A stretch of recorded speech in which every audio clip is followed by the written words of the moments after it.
Maglagay po kayo ng uling sa harapan ng bahay po ninyo or sa gilid ng pintuan po ninyo mga bossing ko. Tapos samahan nyo rin po ito mga bossing ko ng bawang at ang dulot nito ay napakaswerte mga bossing. Ngayon po kung wala ka pang ganito, lalo-lalo na ngayon darating na full moon, maglagay na po kayo kung kayo po may negosyo or kaya lubog ka sa utang, ang dami mong problema sa ngayon lalo na sa utang, namumblema ka at hindi ka na makatulog. Ngayon darating na December 15, full moon po yan, maglagay ka na po ng uling, bumili ka na kahit mga 20 pesos na uling, ilagay sa mangkok. Tapos yung bawang, gutay-gutayin nyo po siya mga bossing ko, hayaan nyo siya ng marami. At ito po ay ilagay nyo po sa harapan ng bahay po ninyo. Ang dulot nito ay swerte. Pero ang gawin nyo po na muna ay ganito. Marap ka sa gawing silangan na mga bandang alas 7 ng gabi sa full moon. Tapos, nakaharap ka sa gawing silangan. Mag-wish po kayo. Sabihin nyo po, makabayad na ako sa aking utang, hindi na ako mamumblema sa aking negosyo dahil araw-araw ko na magkakaroon ng maraming benta. Ganun po mga bossing ko. Basta kung ano may pagsubok mo sa ngayon na gusto nyo kaagad-agad, mabilis na solusyon, ito po mga bossing ko, ang ati pong uling na pinagsama ng bawang.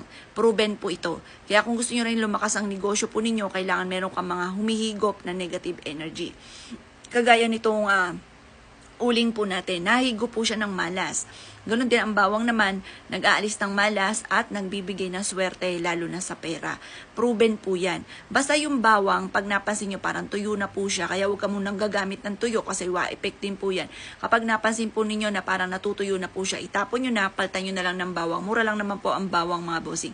Dito naman po sa ating pong uling, wala naman po siyang masama dito mga bossing ko dahil hindi naman po siya naluluma, lifetime natin siyang gamit. Pero pwede rin naman mga bossing ko, yung itatapon po ninyo na bawang na tuyo na, magparikit ka, parikit nyo na po ito mga bossing ko, magsindi ka ng ganito, pagkatapos yung lumang bawang na natuyo na, pwede nyo siyang gamitin pagpapausok. Para yung mga nahigop na energy po noon na malas, ay mawala na ng tuloy, para mauwi sa abo mga bossing ko, ano man yung mga kamalasan na nahigop po niya. Isa po yan sa mga sikreto.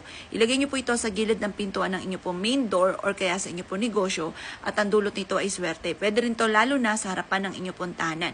Para yung mga papasok pa lang na kamalasan, na itataboy na po nito mga bossing ko ng pinagsamang uling at ganoon din po ng ating pong bawang. Subok na po ito mga bossing ko at kahit kayo pumunta sa amin, biglain nyo ko. Isa po ito sa mga paborito ko. Napakarami kong ganito mga bossing sa harapan ng bahay, sa gilid ng pintuan.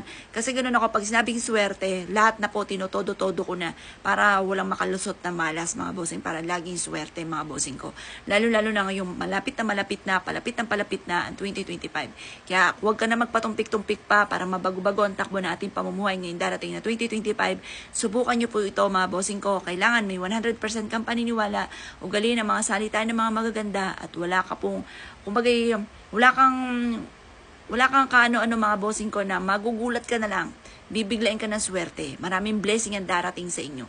Kayo mismo ay maa-amaze dahil magsusunod ang swerte yung darating. Kaya ako'y kininiwala at naisyo po itong gawin as siya mga boss. Good luck po sa inyo po lahat.